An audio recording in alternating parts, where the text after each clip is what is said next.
Ih, ngapain di record sekarang? Ini auto record apa gimana deh?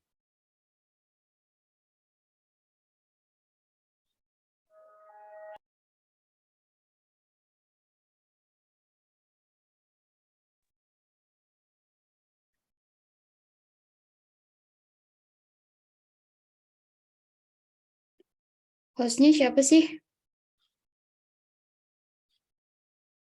Sarah gak sih? Apa siapa? Mana sih Sarah? Kok nggak ada dia?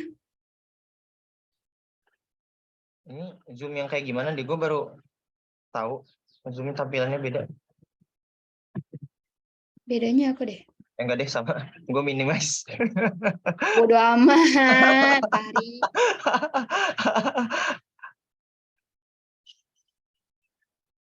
Sarah, Oke, gue tadi nge-change akun gue jadi studio dulu. coba hostar. Lu udah jadi hostar? Ini gue lagi ini dulu masukin HSK-nya dulu. Iya, tadi tuh ternyata nggak bisa join lewat ini loh. Kode ya? Iya, parah banget deh. Dia cuma lewat link doang. Yalah. Iya tadi aku coba lewat kode kok nggak bisa. Bentar, ini. Mana ya jadi ini ya? Jadi host, klaim host. Kalian bisa klaim host juga nggak? Coba deh masukin kode yang ini nih. Caranya gimana deh? Iya. Di peserta terus ada tulisan claim host. Sekarang udah nggak ada tulisannya. Nggak ada sih di gue.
Oke, baik teman-teman. Sebelum kita acara ini akan dimulai, kita tunggu teman-teman yang lain untuk segera masuk.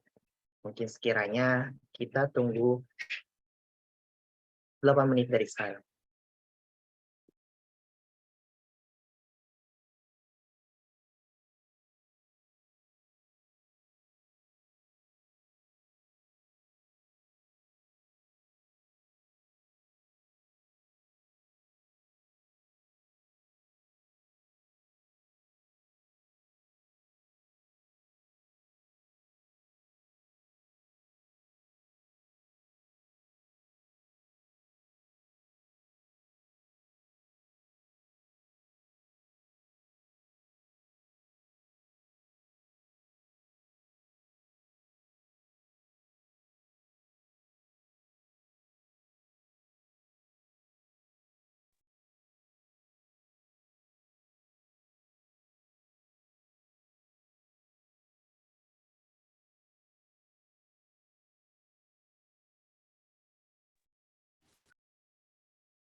Nanti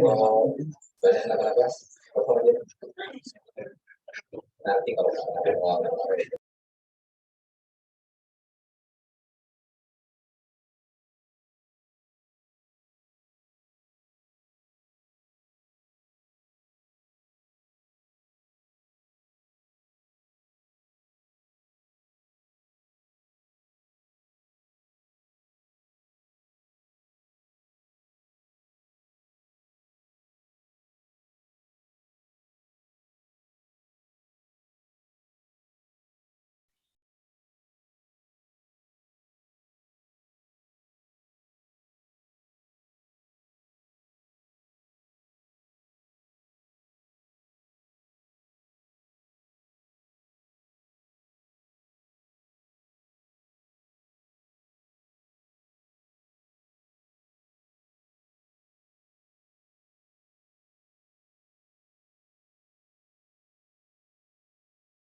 Baik, acara akan dimulai.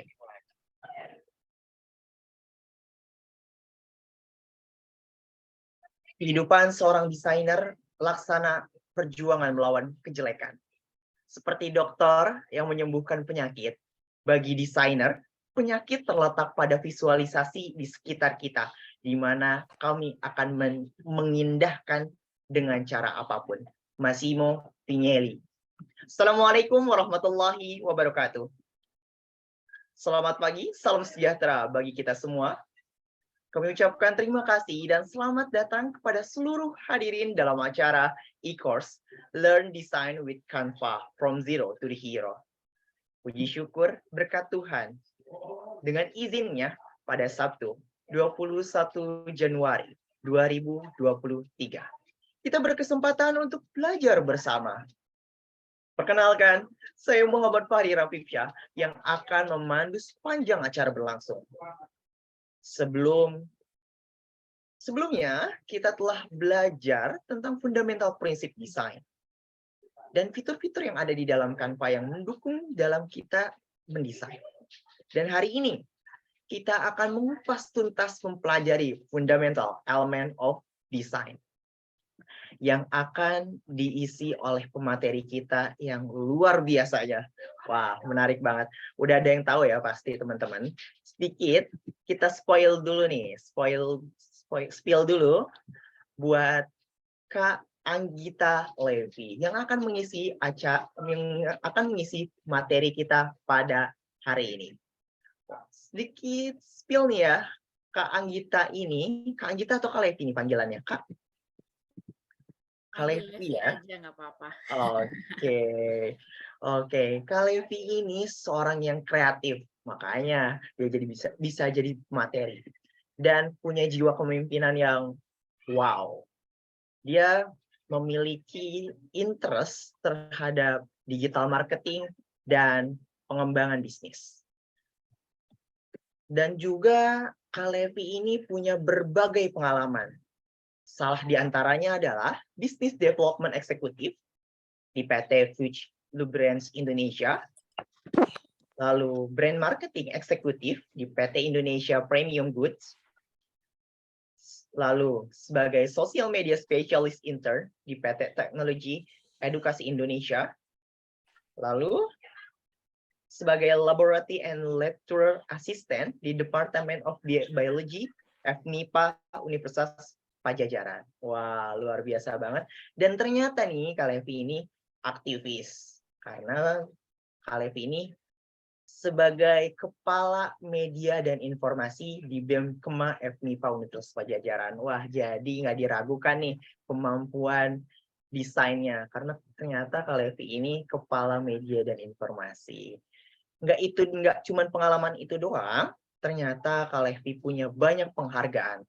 Salah satunya G-Event Social Media Marketing 2022, lalu Ngabuburit Irit 2021, ada juga The Most Outstanding Student 2019 at FMIPA Unpad, dan Room Class Media 2019. Wah, sangat luar biasa. Oke, langsung disapa aja nih. Kak Levi, gimana kabarnya? Hai semuanya, senang banget hari ini bisa gabung bareng-bareng di studio kelas. Terima kasih Fahri ya, udah dibuka dengan sangat-sangat luar biasa hari ini. Walaupun sekarang hari Sabtu, tapi tetap semangat ya buat belajar hari ini. Harus lebih semangat. Kabarku baik, alhamdulillah ya gitu-gitu aja ya. Senin sampai Jumat kerja ya. Sabtunya menyapa teman-teman studio di sini gitu. Oke, wah sangat luar biasa. Udah pada penasaran kan nih? Mungkin Kak Levi bisa langsung materinya aja kali ya. Pada greget karena kemarin kita udah belajar fundamentalnya, fitur Canva-nya, dan sekarang pengen belajar lebih dalam lagi sama Kak Levi. Mungkin langsung Kak Levi, dipersilahkan. Yes, terima kasih banyak Fahri dan Novi yang udah bantuin aku dari minggu lalu. Dan juga paling aku boleh di slide yang sebelumnya. Ya, jadi hari ini sebenarnya untuk fundamental design itu kan sebenarnya banyak ya, tapi memang yang paling pentingnya itu ada 6 poin. Dan hari ini topiknya itu kita akan belajar tentang titik, garis, dan bidang kalau nggak salah ya. Nah, aku nggak mau terlalu kaku, jadi kita langsung aja ke study case-nya. Jadi study case yang aku buat di sharing time hari ini itu sudah keseluruhan dari topik yang akan dibahas hari ini, termasuk titik, garis, dan bidang. Jadi aku nggak akan bahas terpisah kayak titik itu apa, garis itu apa, bidang itu apa, karena pasti teman-teman di sini kan udah tahu ya apa itu titik, apa itu garis, apa itu bidang, tapi bagaimana cara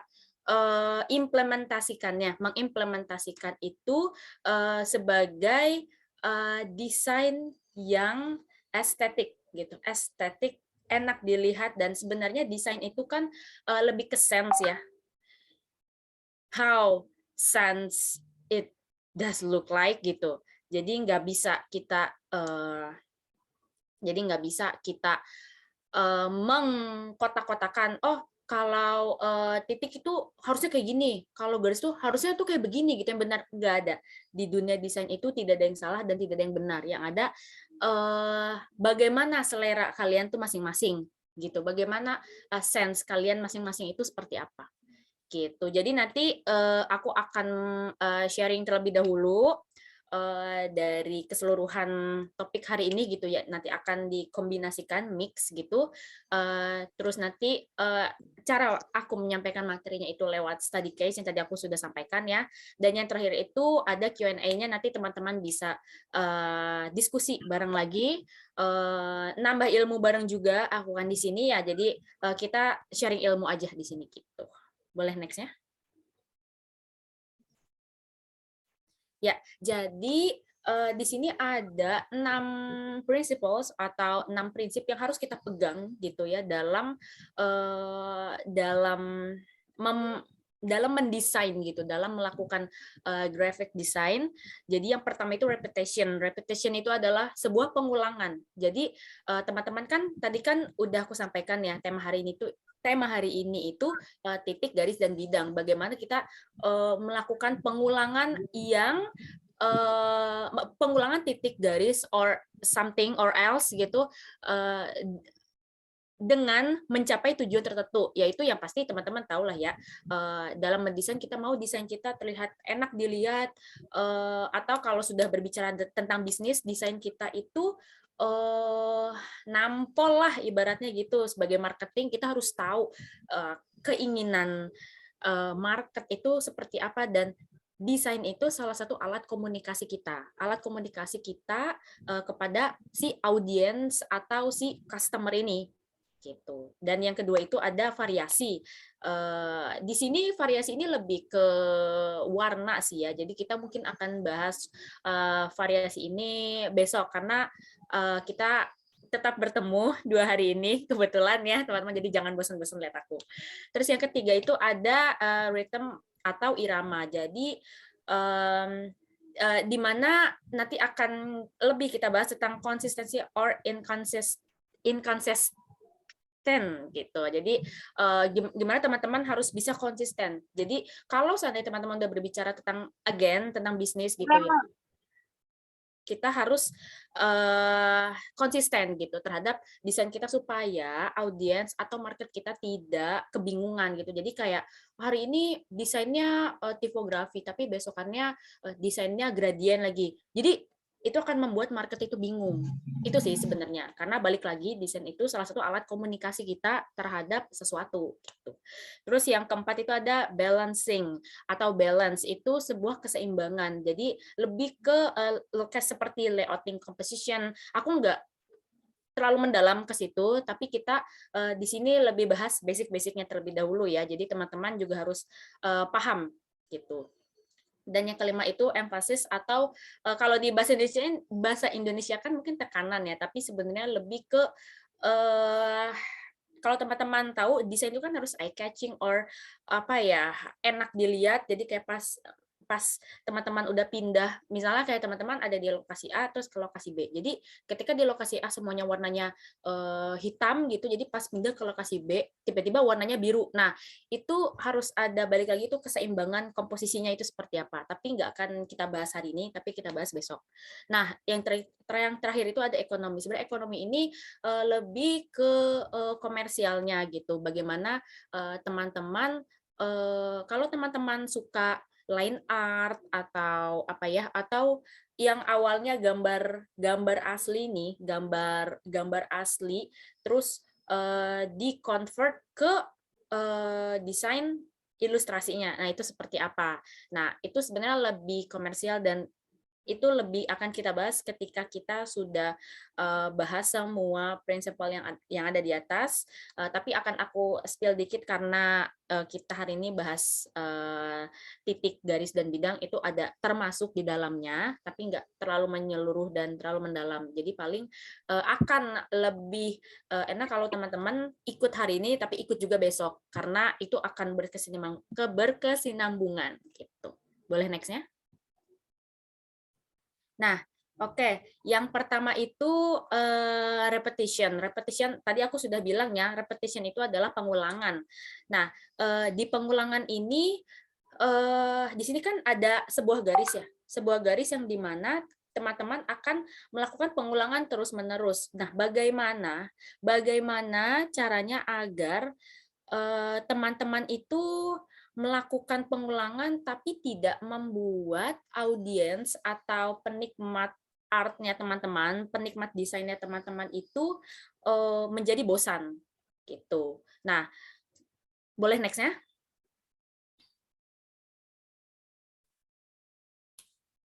Nah, di sini ada salah satu contoh sebuah desain gitu ya. Nah, kalau boleh kursornya di bagian yang rambutnya, Kak.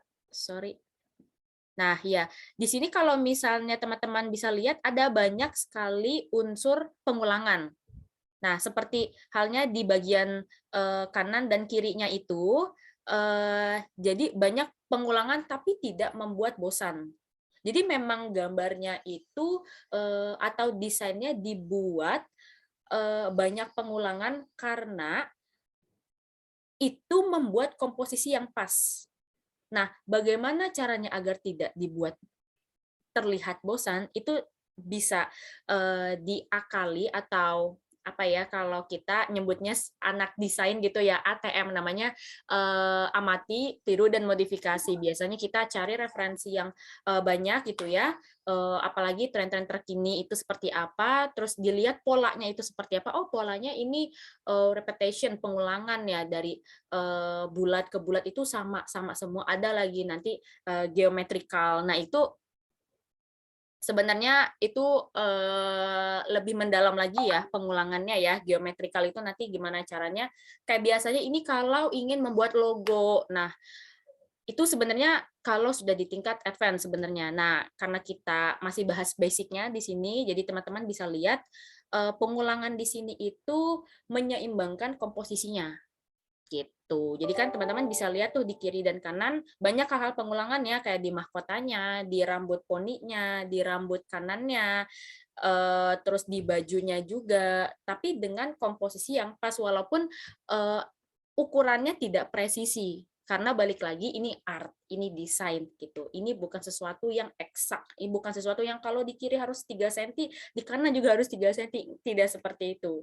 Nah, balik lagi juga sense-nya teman-teman itu seperti apa gitu. Dan kalau misalnya sudah berbicara tentang marketing atau bisnis gitu ya, desain yang kita buat itu harus sesuai dengan audiens atau kita mau menyampaikan apa nih sebagai brand gitu.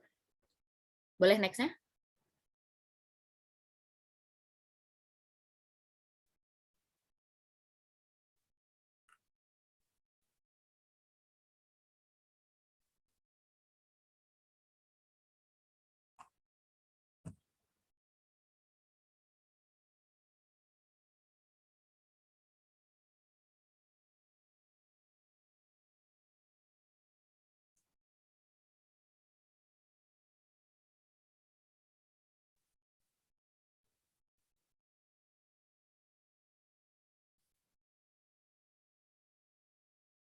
Mungkin ada suatu kendala. Mohon ditunggu ya, teman-teman.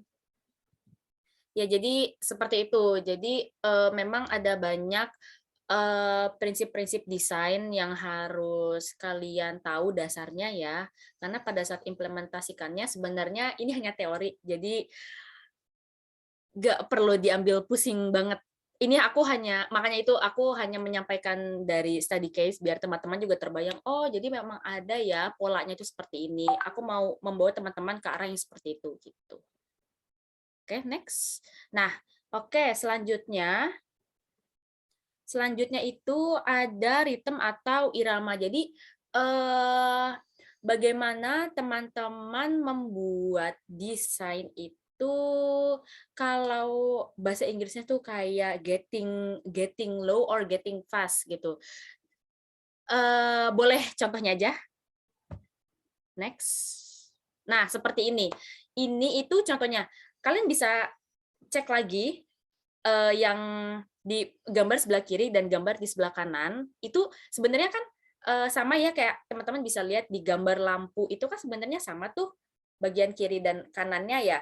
Berarti mereka membuat desain dengan repetition. Kita bisa menganalisis itu, oh dia memakai pengulangan karena banyak shaping circle-nya itu dilakukan berkali-kali gitu. Nah, itu sebuah repetition, tapi di mana ritmenya, di mana bagian iramanya, itu adalah di bagian komposisi yang kosongnya. Kan tadi kita bahas di bagian atas. Oke, di bagian bawahnya itu ada gambar lagi nih, ada objek lagi. Jadi sebenarnya main objeknya itu bukan di lampu. Lampu-lampu ini hanya kita analisis, oh ada bagian repetition-nya ya, repetition-nya itu adalah circle-circle-nya ini. Nah, kemudian bagian ritmenya itu di bagian mana? Di bagian main objeknya, yaitu si lumba-lumba dan kucingnya ini yang lagi dansa ini. Nah, kita bisa bukan menerka ya bahasanya apa ya, kayak meramalkan lah gitu ya. Di dalam desain ini ada sebuah irama atau ada sebuah objek yang dimana dia bisa menyampaikan ke kita gitu kalau oh desain ini menyampaikan ada dua objek yang saling berkesinambungan dan konsisten gitu. Jadi nggak nggak inkonsisten gitu. Tidak, di sini desain ini sangat konsisten karena balik lagi tadi ada repetition, tapi di sebelah kanan dan kiri objeknya itu sama ukurannya. Ukurannya itu hampir sama, konsisten, dan bentuk ovalnya yang di bawah di antara kaki dan di antara ekornya itu tuh sama sebenarnya. Nah, itu tuh harus pas gitu. Itu namanya layouting composition sebenarnya ya. Di bagian itu, di bagian yang di dalamnya, ya benar yang di dalamnya itu sama, dan di bagian badannya itu dibuat sama ukurannya, tapi dengan objek yang berbeda. Jadi teman-teman get the sense kan? Itulah yang ku maksud. Jadi di mana desain itu nggak bisa kita kotak-kotakan, tapi sense-nya tuh harus dapat. Walaupun dengan berbeda objek, tapi teman-teman bisa tahu gitu. Oh, yang di sebelah kiri gambar lumba, aku mau gambar lumba-lumba gitu. Oke, aku mau nambah 2 objek lagi. Boleh deh kucing gitu, atau boleh deh domba gitu. Tapi kan domba lebih bulat gitu. Dia nggak sama dengan lumba-lumba. Nah, itulah diuji. Sense teman-teman tuh diuji gimana caranya biar komposisinya itu pas dengan objek yang teman-teman mau, sehingga desain yang teman-teman buat itu estetik atau enak dilihat dan bisa dikomersialkan. Gitu. Boleh next-nya? Nah, kemudian ada yang namanya balance atau balancing, atau di sini kita bahas layouting composition-nya adalah di mana balik lagi ya, konsisten symmetrical or asymmetrical. Jadi boleh next. Nah, oke, sebagai contohnya yang tadi aku bilang ya, symmetrical atau simetri gitu, sama ukurannya. Tapi kan berbeda objek, jadi teman-teman nggak pakai sesama lumba-lumba kan? Yang kita bahas yang symmetrical dulu ya. kita mau bikin desain tapi dengan berbeda objek tapi tetap dianggap konsisten dan enak gitu dilihatnya, symmetrical gitu. Jadi antara objek kiri dan objek kanan itu sebenarnya sama tapi dengan objek yang berbeda. Itu yang dinamakan balancing symmetrical. Nah, balik lagi tadi aku bilang di bagian repetitionnya yang di atas itu yang di lampu-lampu itu sebenarnya hanya mengisi kekosongan tetapi tidak terlalu eye catching. Jadi kita tetap fokus ke main objeknya yaitu lumba-lumba dan si kucing ini gitu. Jadi kan teman-teman bisa lihat ya di sini simetri gitu antara dua objek ini berbeda dengan gambar yang di sebelahnya. Desain yang di sebelahnya itu tidak simetris antara teman-teman kan bisa nganalisis nih, oh main objeknya itu si doginya ini dan sambil ngedorong keranjang bayinya gitu ya. Nah, itu kan sebenarnya kan sesuatu yang tidak simetri kan, nggak sama gitu ukurannya, yang satu kecil, yang satu agak panjang gitu. Tapi memang teman-teman dalam desain itu ingin menyampaikan itu. Nah, ini namanya keseimbangan asimetrikal atau tidak sama ukuran objeknya. Tetapi tetap enak dilihat gitu. Ada backgroundnya itu ada rumah-rumah ini terus diisi dengan supaya tidak terlalu flat design. Teman-teman pasti tahu ya flat design itu apa.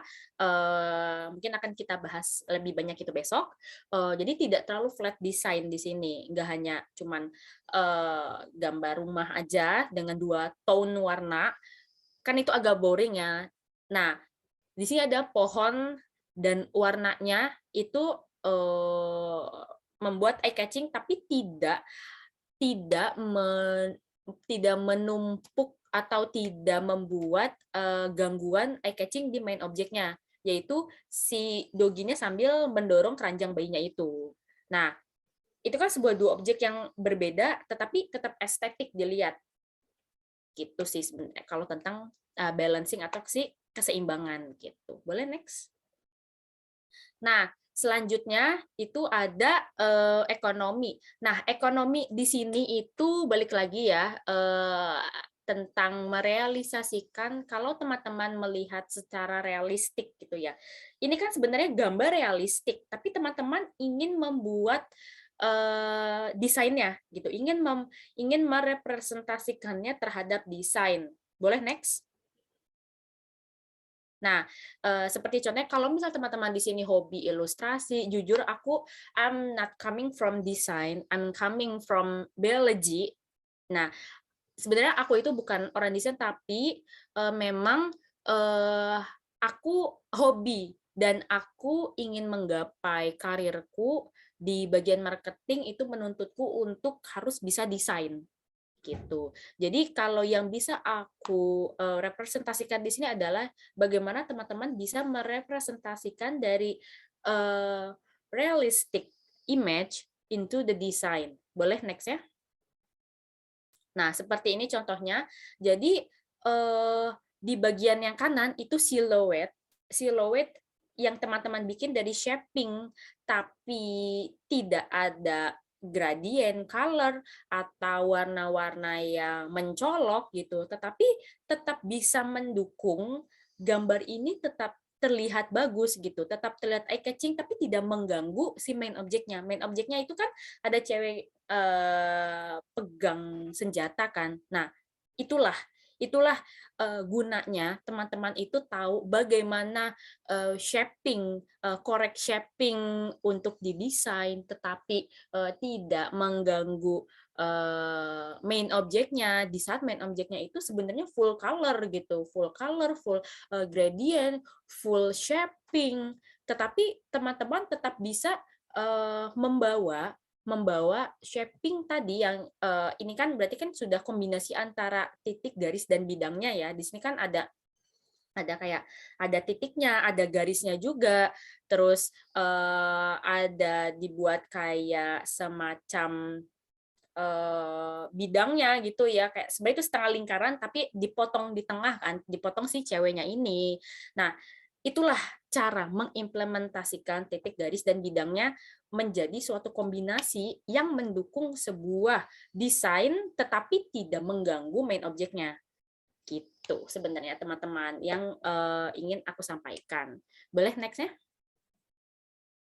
Nah, sebenarnya ini bukan homework, tapi aku lebih ingin biar teman-teman besok itu bisa terasah gitu ya. Biasanya aku itu melakukan do some research design gitu. Kayak tahun ini karena aku bekerja di industri oil and gas, jadi aku harus tahu nih, industri oil and gas tuh desain-desainnya yang terkini, yang tren terkini itu flat design. Oh, tapi balik lagi tergantung company-nya. Misalnya company A itu dia pakai flat design, tapi company B itu lebih modern gitu, lebih modern pakai gradient dan segala macamnya. Nah, tapi untuk company-ku apa nih identitasnya? Nah, itu teman-teman harus tahu dulu identitas teman-teman, kemudian teman-teman bisa mengconvert itu ke dalam desain. Balik lagi, desain itu kan salah satu alat komunikasi kan. Nah, disitulah nanti teman-teman bisa konsisten, kayak misalnya teman-teman di sini jago banget nih ilustrasi gitu. Aku bisa kah ilustrasi yang bikin gambar-gambar dari awal yang tadi misalnya yang bagian materi kita yang ekonomi tadi yang aku bisa nih Kak gambar muka kakak nih misalnya. Nanti aku gambar ya. Tapi kan kalian nggak bisa kayak hari ini teman-teman gambar wajahku seperti ini, tapi besokannya gambarnya itu berbeda banget 360 gitu. Berbeda banget. Nah, itu disitulah uji level konsisten teman-teman itu diuji. Nah, di sini aku mau teman-teman juga pick one design, entah itu bisa dari desain yang teman-teman bikin, kemudian dianalisis yang tadi aku bilang, kayak apakah di dalam situ ada repetition-nya, apakah di dalam situ ada ritmenya atau objek kiri dan kanan itu sebenarnya sama nggak sih ukurannya, atau memang berbeda, atau nah itu teman-teman bisa menganalisis gitu, karena to be an advanced graphic designer, teman-teman itu harus punya sense yang luar biasa. Nggak cuma sense yang luar biasa, tetapi teman-teman juga bisa mengikuti market sehingga teman-teman bisa berkompetisi di situ. Jadi teman-teman tuh nggak usah takut, walaupun teman-teman your basic is not coming from the designer, tapi teman-teman itu akan unggul di dalam industri itu gitu. Misalnya teman-teman mau masuk ke industri kreatif, sebenarnya ini masuknya industri kreatif kan gitu. Nah, teman-teman masuk ke industri kreatif itu sudah dengan skill yang luar biasa gitu, sense yang luar biasa, sehingga ketika teman-teman masuk industri yang teman-teman inginkan, sudah menjadi graphic designer di dalam situ, teman-teman tidak usah khawatir gitu, karena sudah terbiasa menganalisis bermacam-macam desain dan ilmunya itu sudah banyak gitu, kayak teman-teman tahu caranya mengconvert geometrical menjadi sebuah logo atau segala macam, itu kan sebenarnya hard skill ya, tapi sesuatu yang tidak bisa dibeli itu adalah sense, itu soft skill-nya gitu. Jadi teman-teman bisa mulai dari sekarang pick one design gitu dan menganalisis yang tadi kita sudah bahas ya, ada repetition, ada rhythm, terus ada balancing, terus ada yang terakhir itu ada ekonomi. Nah, itu bisa teman-teman adaptasikan gitu. And the last one is how it does look like, breakdown the elements. The elements yang aku maksudkan itu adalah four principles yang sudah tadi kita bahas. Gitu, teman-teman. Boleh next-nya? Ya, mungkin kalau seandainya aku terlalu cepat menjelaskan, boleh disampaikan aja gitu, karena aku lebih senang sebenarnya kalau lagi session seperti ini tuh komunikasinya dua arah gitu, teman-teman. Ya.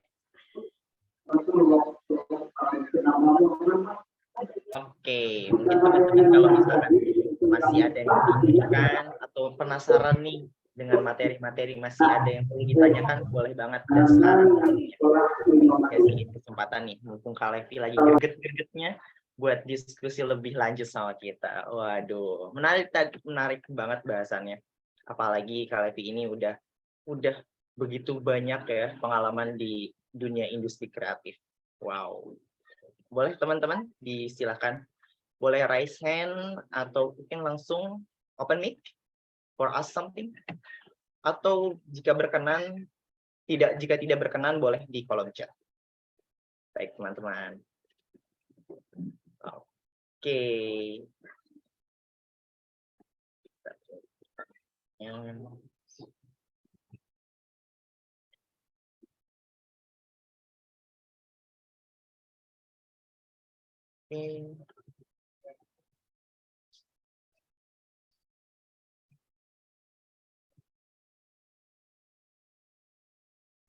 Oke, teman-teman juga jangan lupa nanti kita bakal ada homework.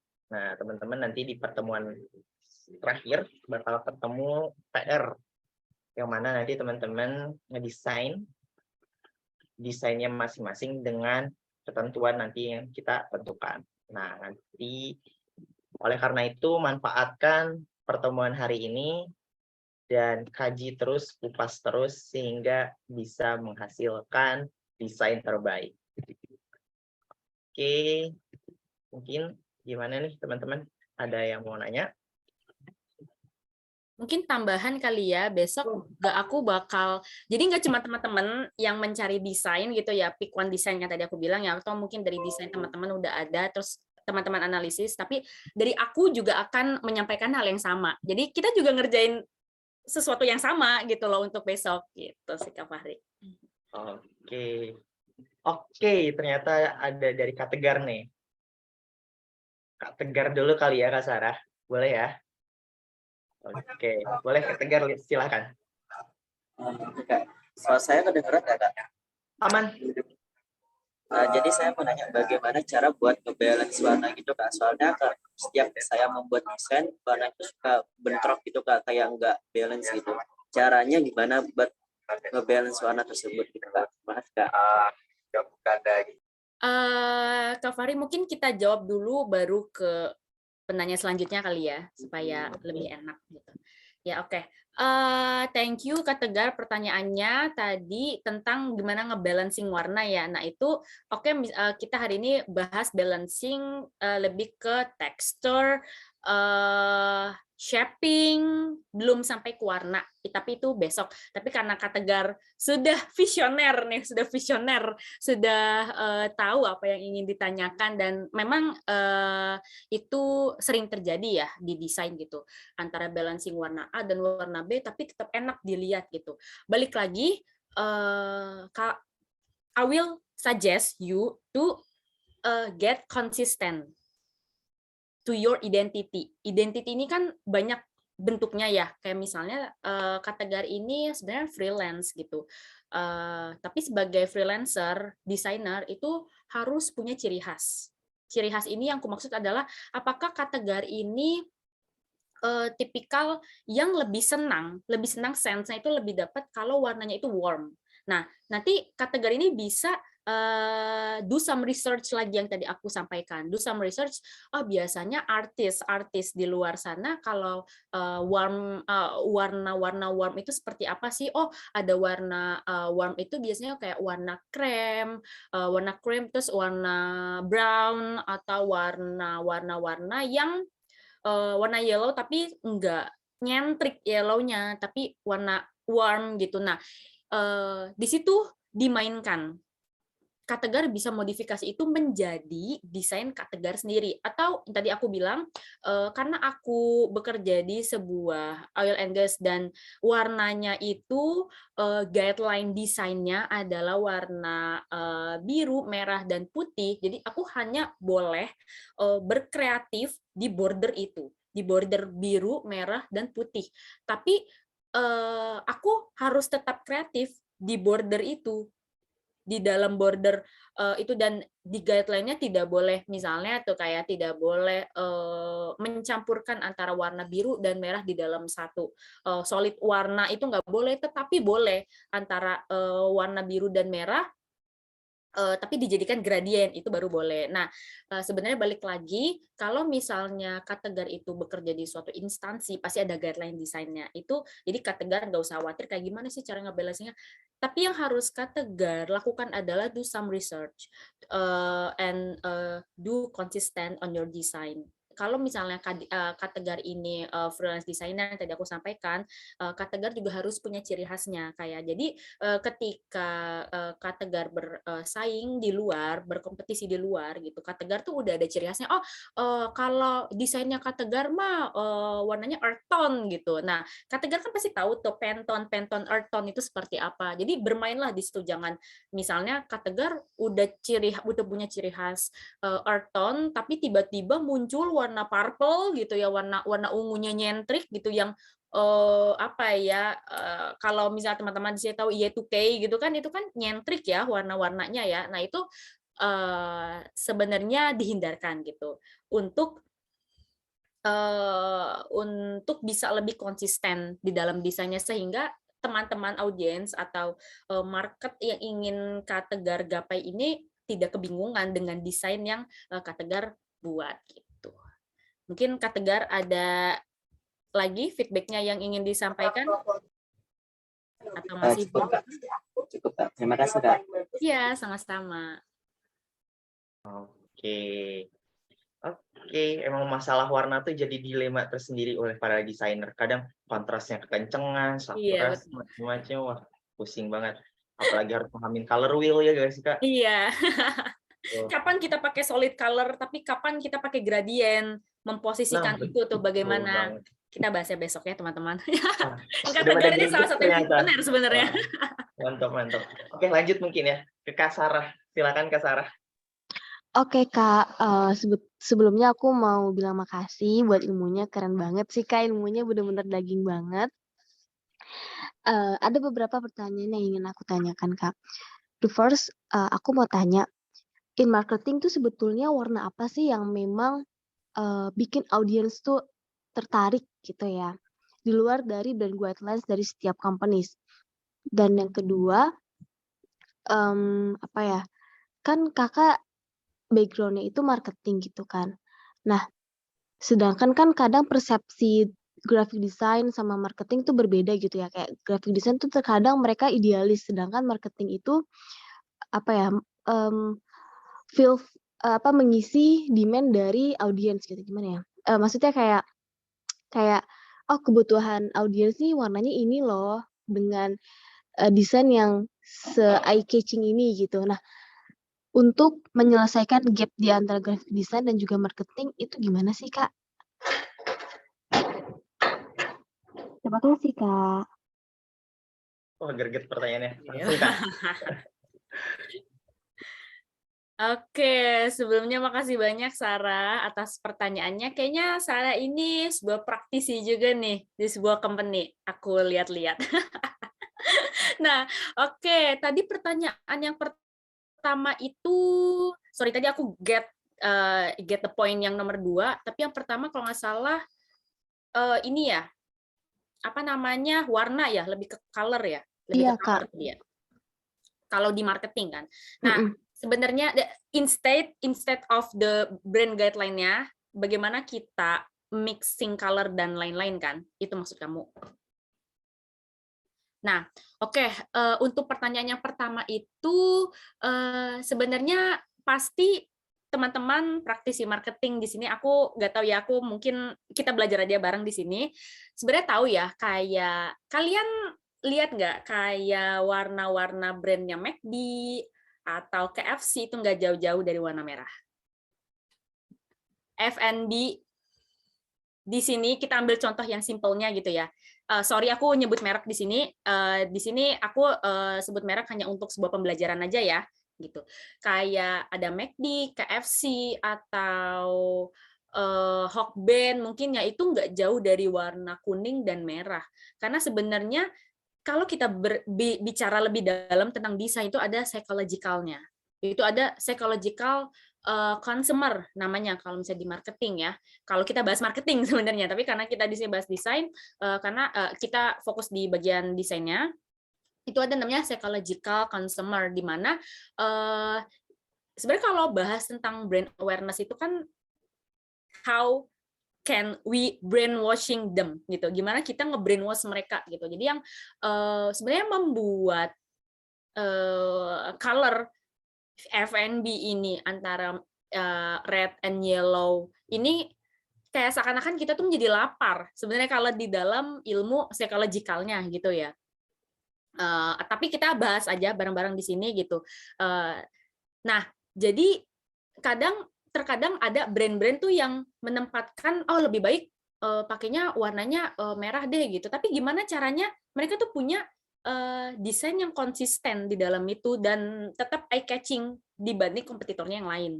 Nah, itu sih sebenarnya gunanya ya tetap di border itu. Karena balik lagi kalau misalnya kalian bekerja di sebuah instansi, kalian tetap harus kreatif, tapi tetap di dalam bordernya. Dan kalian harus tetap lihat guideline-nya. Gunanya buat apa sih, Kak? Emang aku nggak boleh gitu pakai warna yang lain? Kamu boleh pakai warna yang lain, tapi balik lagi desain itu, we talk about konsisten. Gimana caranya kita konsisten terhadap itu. Kalau kalian sudah pakai guideline-nya itu ada warna merah dan kuning, sudah, kalian tetap pakai itu. Tetapi yang kalian lakukan adalah do some research on trend in this year gitu loh. Tren tahun ini tuh apa sih? Oh, tren tahun ini tuh tipografi, tapi tidak benar-benar menyimpang dari guideline itu. Gitu sih. Nah, untuk yang kedua, gap antara marketing dan graphic design. Oke, understood, itu sering terjadi karena kita sebagai marketing itu inginnya menggapai reach itu yang sebanyak-banyaknya, supaya sebenarnya KPI marketing itu kan gimana teman-teman yang awalnya nggak tahu brand kita tapi jadinya tahu. Nah, itu kan sebenarnya tujuannya.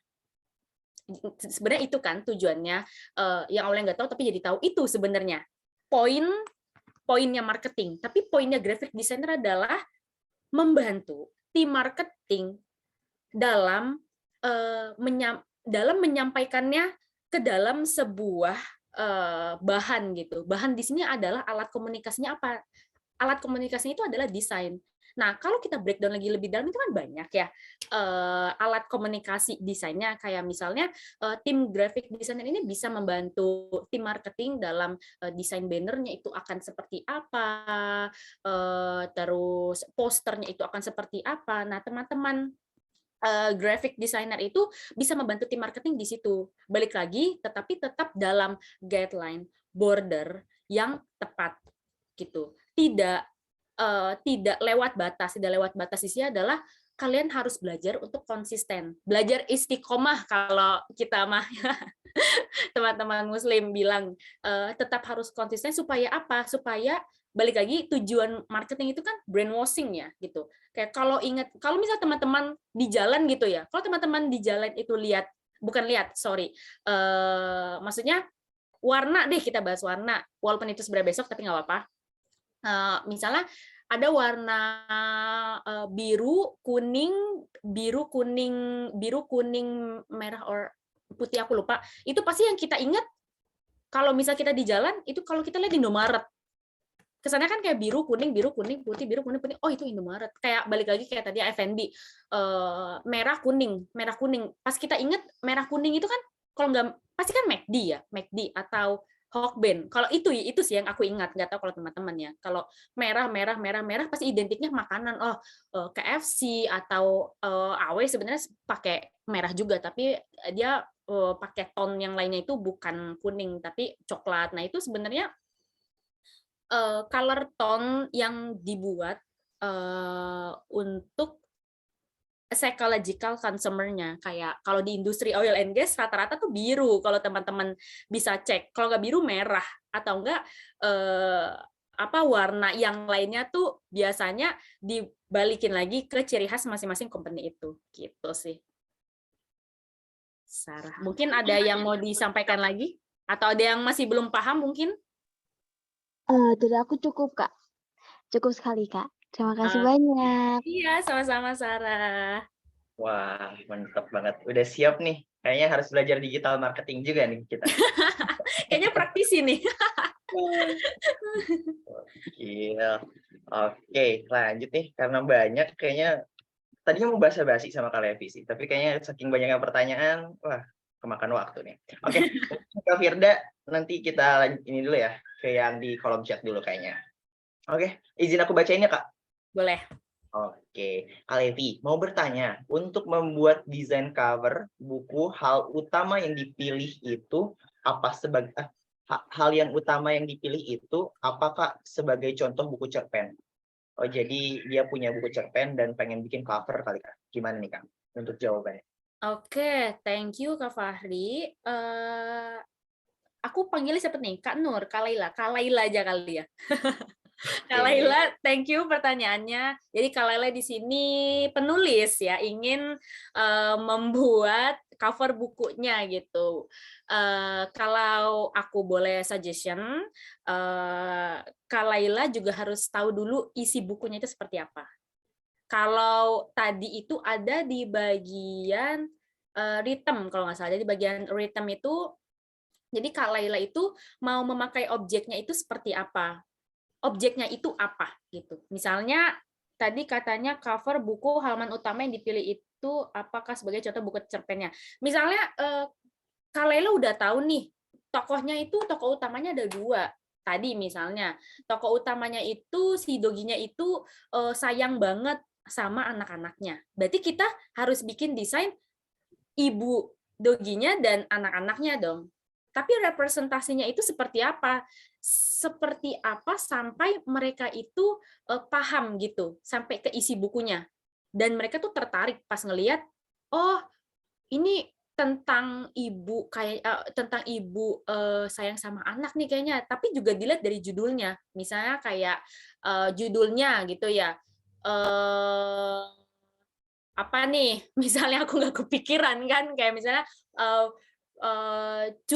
how to love the babies and apa misalnya gitu. Nah, di situ desain itu kan sebagai representasi sebuah kalimat. Nah, di situ Kak Laila harus pilih objeknya itu. Yang pertama kali adalah tokoh utamanya itu udah pasti, terus jalan cerita yang Kak Laila ingin sampaikan itu apa di dalam desain itu. Kayak tadi aku bilang, misalnya kayak di dalam cerita itu pengen menyampaikan seorang ibu sayang sama anak-anaknya gitu. Nah, Kak Laila bisa pilih desain yang seperti itu lewat jalan cerita. Karena sebenarnya desain itu kan balik lagi sebuah alat komunikasi kita ya kepada teman-teman di luar sana. Nah, bagaimana ketika teman-teman di luar sana melihat visualnya itu sudah kena lah, udah tahu gitu loh, ini tentang apa sih gitu. Nah, gitu Kak Laila. Mungkin kalau Kak Laila masih belum puas sama jawaban aku, bisa kita diskusi lebih lanjut lagi gitu ya tentang pemilihan dari setelah kalimat-kalimat writing ini terus di-convert jadi desain itu seperti apa. Nah, kita bisa discuss bareng gitu.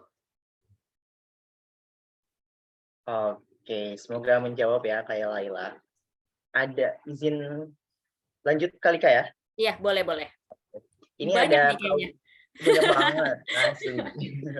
Ini ada Kaulan, kebetulan pertanyaannya lagi-lagi tentang warna. Mungkin itu bakal kita keep ya. Kita bakal jawab besok, nggak apa-apa kali Kak ya? Boleh. Aku serahkan kepada MC kita kali ini. Oke. Oh, ini ada yang, nah ini ada korelasinya nih. Mungkin bisa sekaligus ngejawab nih. Ada Kak Nurman sama Kak Nadia. Nah, izin dari Kak Nadia dulu nih ya. Izin tanya Kak, dalam mendesain dalam hal ini untuk konten media sosial suatu organisasi atau perusahaan, lebih baik mengikuti tren desain terbaru sesuai perkembangan zaman atau tidak, tapi konsisten sehingga menjadi ciri khas dari organisasi atau perusahaan tersebut. Makasih, Kak. Nah, ini sama halnya tentang yang M. Nurman juga. Menurut Kakak, bagaimana menentukan gaya desain kita sendiri? Mungkin ini berkesinambungan, Kak. Boleh mungkin sekaligus kali ya? Boleh. Oke, sebelumnya thank you Kak Fahri, thank you juga Kak Nadia dan Kak Nurman ya yang sudah bertanya gitu, menyampaikan pertanyaannya. Oke, let me explain my experience first pada saat aku kuliah gitu. Sebagai kepala departemen kita dituntut untuk menentukan, untuk define our goals gitu, seperti apa pada tahun itu. Dan aku sebagai pemegang utama account sosial media di kampusku dulu pada saat aku di BEM MIPA waktu itu ya, ciri khasnya aku ingin menyampaikan bahwa aku ini kan tipikal yang cheerful ya sebenarnya gitu. Jadi aku ingin menyampaikan bahwa stigma orang-orang MIPA yang terlalu kaku itu aku ingin memberantas itu gitu loh. Jadi dengan karakter aku yang cheerful gitu dan pembawaan kita itu aku sampaikan ke dalam desain. Makanya aku memilih Pantone color-nya itu waktu itu kalau nggak salah warna hijau, kuning dan merah waktu itu. Instead sebenarnya warna MIPA Unpad itu kan sebenarnya hijau dan merah ya, hijau dan merah warna bendera kita. Kita kan punya warna flag sendiri-sendiri gitu. Instead of that gitu, instead of warna ciri khas fakultas kita, tapi aku ingin menyampaikan bahwa gaya desainnya akan colorful. Colorful di sini adalah dulu itu lagi zaman-zamannya banget kayak kayak layering oval atau intinya kayak layering deh tahun 2019 tuh, dan tipografinya juga harus oke. Terus apalagi ya, mungkin besok kali ya aku akan cari dulu gitu contohnya, jadi mungkin bisa puas jawabannya. Tapi balik lagi, gimana tetap konsisten dan kalau disuruh pilih lebih memilih sesuai guideline atau perkembangan zaman atau diri kita atau gimana nih, atau karakter kita atau gimana. Balik lagi, yang define goals itu adalah kalian. Kalian mau seperti apa desainnya. Tapi kalau seandainya kalian adalah untuk kepentingan diri kalian sendiri ya gitu, kayak yang ditanyakan oleh Kak Nurman tadi itu, menentukan gaya desain kita sendiri. Balik lagi, karakternya Kak Nurman itu seperti apa?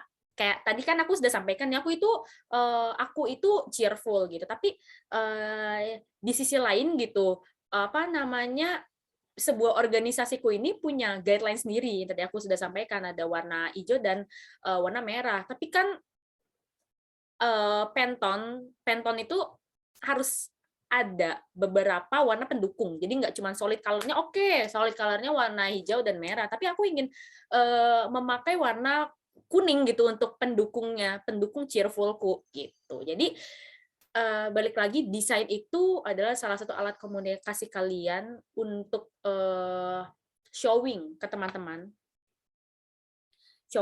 teman-teman bahwa karakter yang kalian buat di desain itu adalah seperti ini, itu adalah kalian sendiri. Bagaimana caranya? Kalian juga harus tahu karakter kalian seperti apa, atau karakter instansi kalian itu seperti apa. Ada nggak sih guideline-nya? Kayak tadi aku bilang, organisasiku ada warna hijau dan merah, tapi aku mau pakai warna kuning untuk pendukungnya. Nah, itu you design your goals, you define your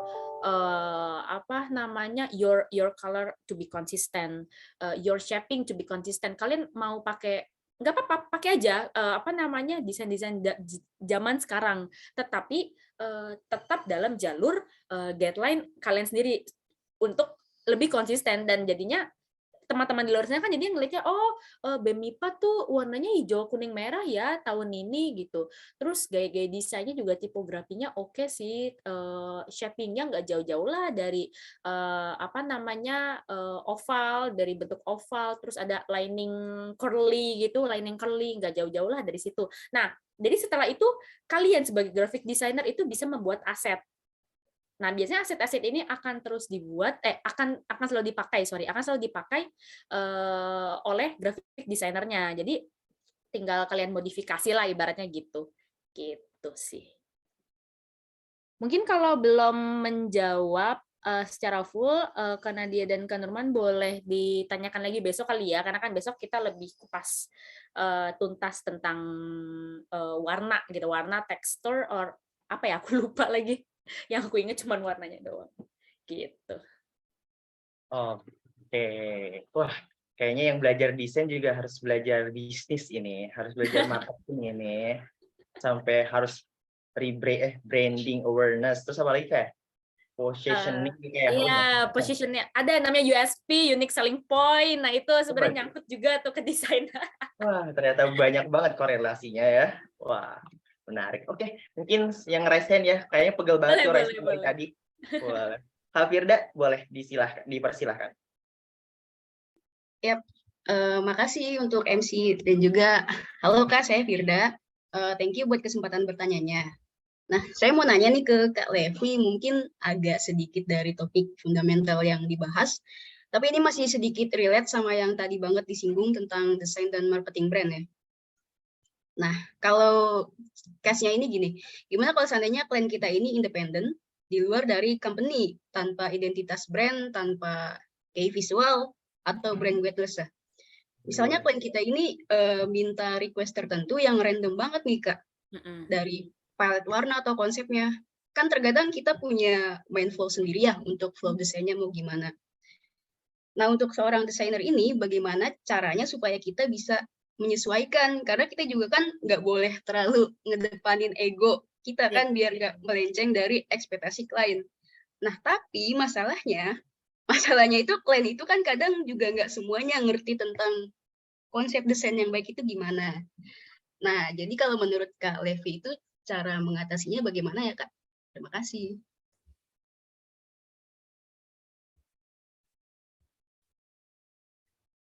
Yes, thank you Kak Firda. Sebelumnya pertanyaannya betul itu relate dan sering terjadi di dunia desain. Even temanku banyak yang graphic design and she is choose to be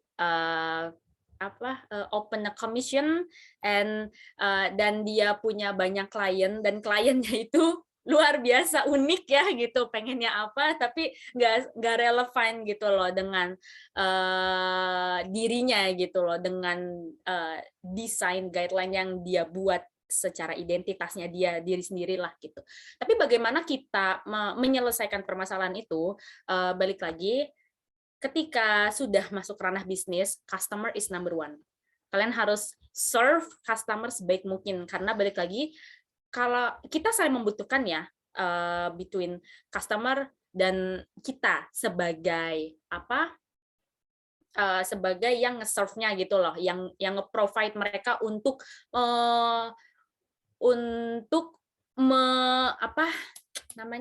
biar impian mereka tuh tercapai gitu loh, impian klien itu tercapai gitu. Tapi bagaimana caranya tapi kita tetap bisa konsisten tapi tidak memegang ego yang terlalu tinggi, itu adalah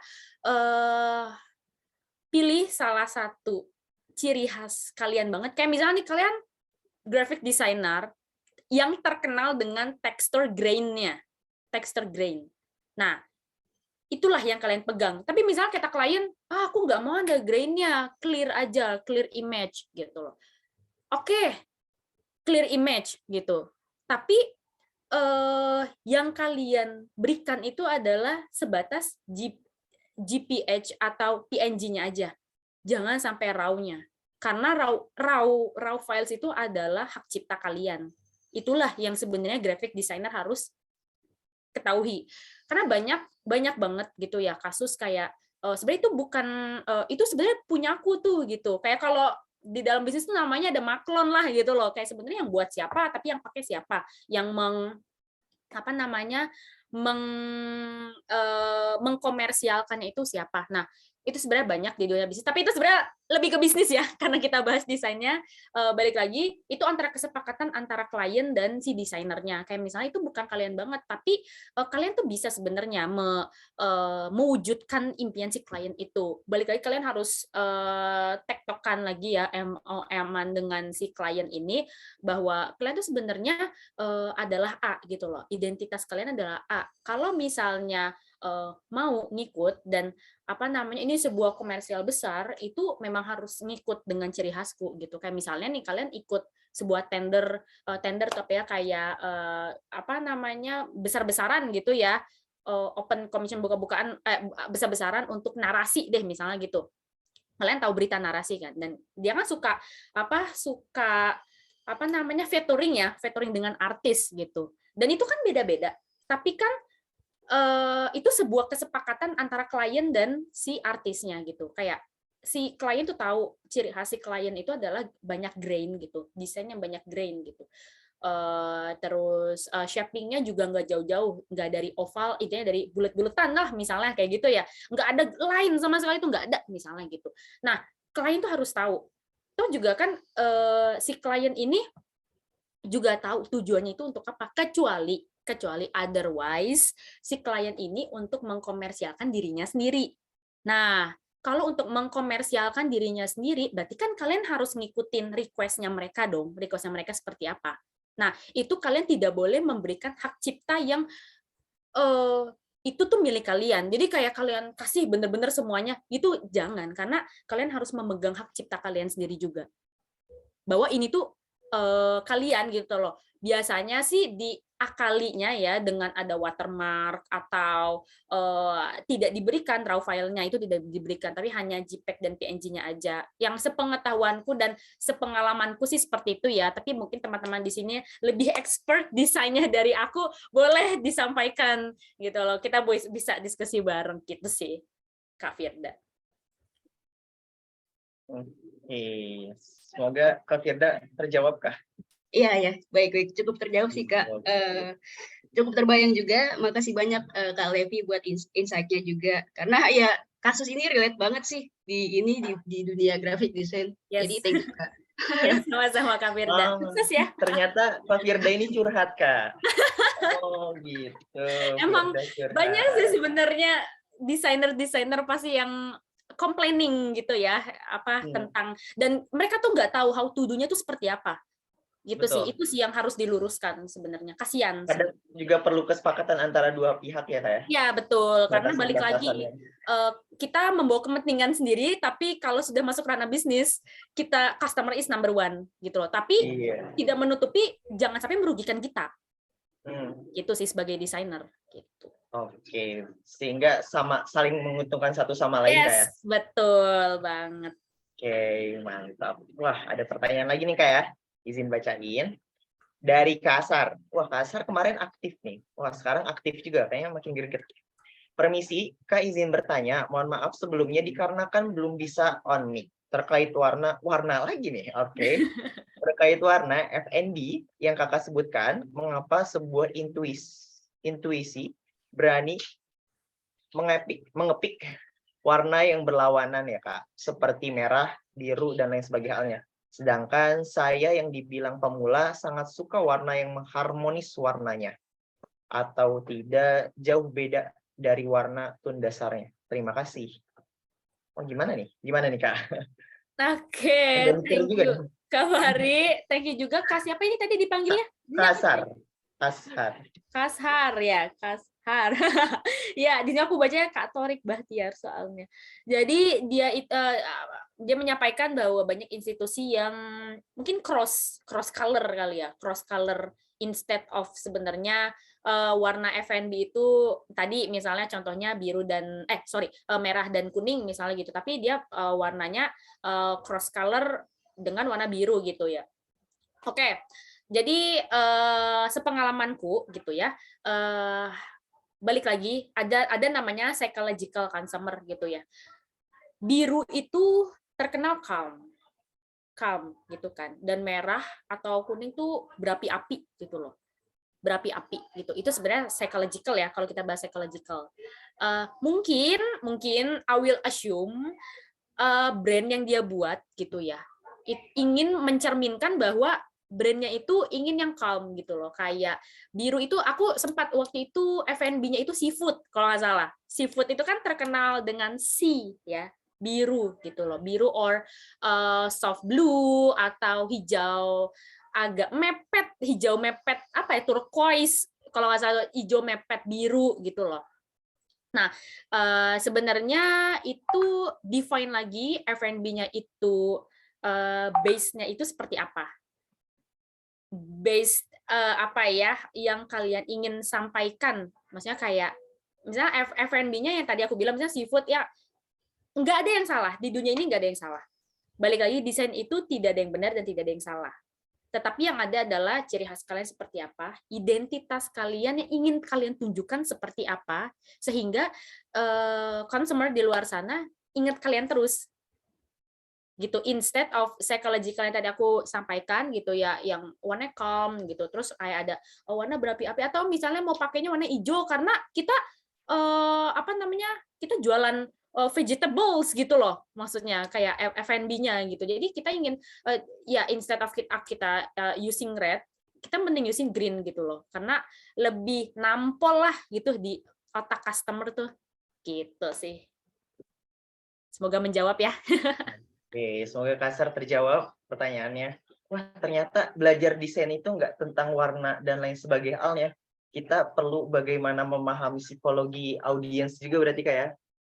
Terus Yes. cara komunikasi mempengaruhi biar Betul. audiens itu nangkep apa yang kita ingin berikan kepada mereka ya Kak ya. Betul. Wah, desainer ini keren banget nih. Calon-calon desainer nih, wah menarik. Oke, mungkin ini bakal jadi pertanyaan terakhir Kak dari Karirin tentang logo. Oke, Kak izin bertanya, kalau membuat desain logo toko sendiri dan logo untuk kemasan produk makanan biar jadi ciri khas makanan tersebut, gimana?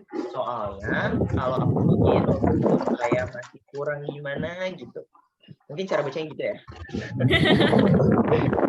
Ya kalau ada suaranya ya. Iya. Oke, Fadilah mungkin boleh di. Nah, oke, boleh Kak. Oke, thank you Kak Fahri.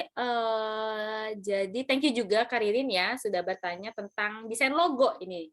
Oke, desain logo itu kan harus nampol lah ya. Jadi nggak terlalu banyak unsur di dalamnya, nggak terlalu crowded lah, nggak terlalu rame gitu ya. Tapi di sini logonya itu untuk kemasan produk makanan. Kemasan produk makanan, balik lagi. Kemasan itu kan banyak ya, maksudnya bentuknya kayak kemasan packaging luar kah, atau packaging yang di dalamnya kah. Tapi I would suggest kalau logo itu to be consistent ya, to be consistent gitu. Kayak maksudku gini, logo ini kalian buat ada yang primary namanya. Kalau kita bahas logo ya, primary logo kalian tuh seperti apa? Kayak misalnya color-nya itu warna merah, kuning, solid merah, solid kuning, dan solid hijau lah tadi ya, misalnya gitu. Nah, itu primary logo. Tapi ketika misalnya ada sebuah adjustment gitu ya, adjustment itu apa ya, kayak penyesuaian gitu, penyesuaian packagingnya misalnya aku nggak bisa gitu loh, aku nggak mau pakai packaging yang color, aku maunya packaging yang brown box misalnya gitu. Nah, kalian konsisten in shapingnya, konsisten di shapingnya, misalnya kayak shapingnya ada bulat terus ada tulisannya makanannya misalnya French fries gitu ya, French friesnya warnanya merah, si buletannya warna kuning misalnya gitu. Nah, karena kalian pakainya brown box kemasannya, jadi kan kalian tidak bisa memakai color itu. Itulah namanya secondary logo. Jadi kalian harus define secondary logo kalian. Kalau seandainya ada warna-warna eksternal gitu ya yang tidak termasuk ke guideline kalian, itu kalian akan memakai warna logo itu seperti apa. Misalnya kalau misalnya di brown box gini, guideline-ku gitu ya, guideline brand-ku itu cuman boleh warnanya itu hitam gitu. Apapun, mau itu kemasan yang kemasan teksturnya itu seperti apa, bentuknya itu seperti apa, tetap konsisten di hitam. Atau misalnya kayak mau di brown box ke atau mau di mana ke gitu ya, harus ada background bulatnya itu tuh harus full gitu loh, nggak bisa di PNG, nggak bisa kayak di transparent background gitu, nggak bisa. Nah itu Kak Ririn yang define sendiri sebagai desainer. Nah, supaya apa? Supaya konsisten. Jadi dibentuk wujud manapun itu logonya Kak Ririn itu tetap punya ciri khas gitu. Kecuali otherwise kalau misalnya kemasannya itu bisa coloring gitu, itu lebih enak. Kamu bisa berkesinambungan lah gitu, bisa balancing di situ. Kayak kalau misalnya di visual gitu ya, di sosial media logonya itu kayak begini, tapi di kemasannya karena kemasannya itu coloring, tinggal ditaruh aja, paling tinggal rubah-rubah lah pentonnya di dalam si kemasannya itu, misalnya kayak kemasannya itu warnanya merah karena logonya itu misalnya kuning kan, jadi kan enak tuh buat naruhnya. Nah, itu sih, itu sense, balik lagi. Itu sense gitu, Kak Ririn. Oke, semoga Kak Ririn terjawab ya.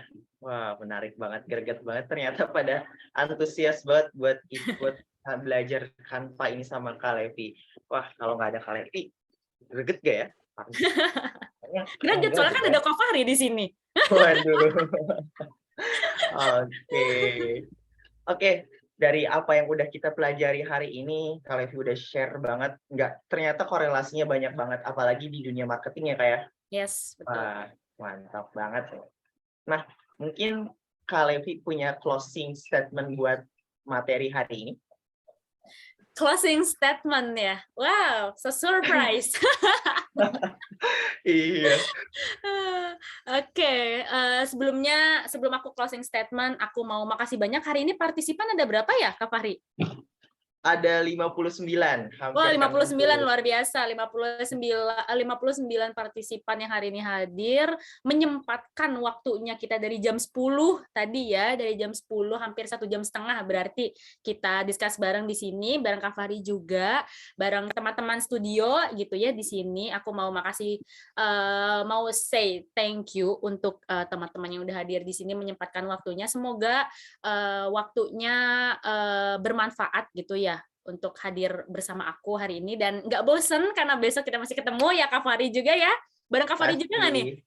Bareng, tetap stay tune. Oke, kita tetap bareng gitu, bareng teman-teman. Semoga besok juga ajak aja teman-teman kalian, karena besok aku akan recap sedikit tentang yang hari ini kita bahas gitu ya besok.